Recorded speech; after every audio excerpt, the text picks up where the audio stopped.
Hi everyone, I'm Rebecca and welcome back to the Parent Teacher Bridge. Today we're going to be discussing how your child is assessed in school on learning their math facts. This can be anything from addition all the way down to division, so it covers lots of different grades. And what will happen most of the time is your child's teacher will give them a little quiz. It may be once a week. You may have more time in between there, just to make sure that your child is on track with learning these facts, because we know that's going to help lay a great foundation for them in math for the future. But what you want to know is, what does this test look like? What does this quiz look like? And can you prepare your child for it and take away a little bit of the anxiety and get a good grade in the meantime? So I'm going to share with you some questions you want to ask your child's teacher early on in the school year before it gets to report card time. And then you can set your game plan from there. When you're practicing with your child at home, you want to know what the test looks like. Will it be something on the computer at school? If so, there are some web pages that you can go to do online math fact quizzes that will time you and help best prepare your child for that sort of setting. But your child's teacher may give them a written test. With that being said, I want to share with you a few of the written quizzes that I've used in the past with my students.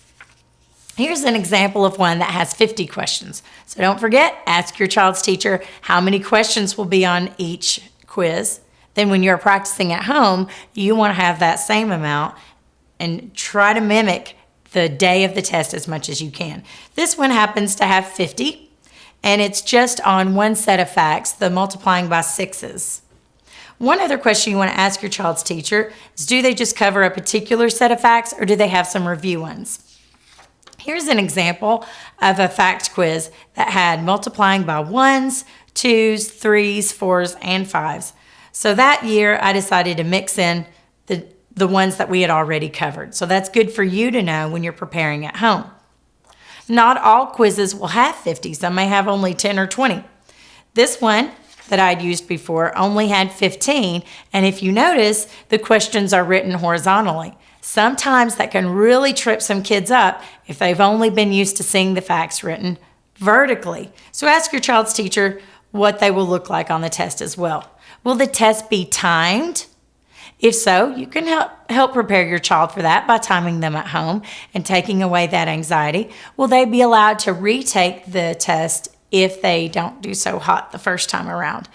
All of these put together, you don't have to do this every night. It may just be once a week or just a day or two before they have the real quiz at school. And trust me, it's just like training for anything else. Your child's going to walk in with a lot more confidence knowing that they're seeing something that looks familiar in front of them on the day of the quiz, and they will feel so proud that they worked on it together with their parent. You can have something to be proud of as well. Please leave your comments and questions below. We'd love to know how you prepared your child for fact quizzes in school. How did your child's teacher assess them? We'd love to hear your stories. Make sure you subscribe to our channel. Check out our webpage, theparentteacherbridge.com. Like us on Facebook and follow us on Instagram. Remember, parents, you are your child's most influential teacher.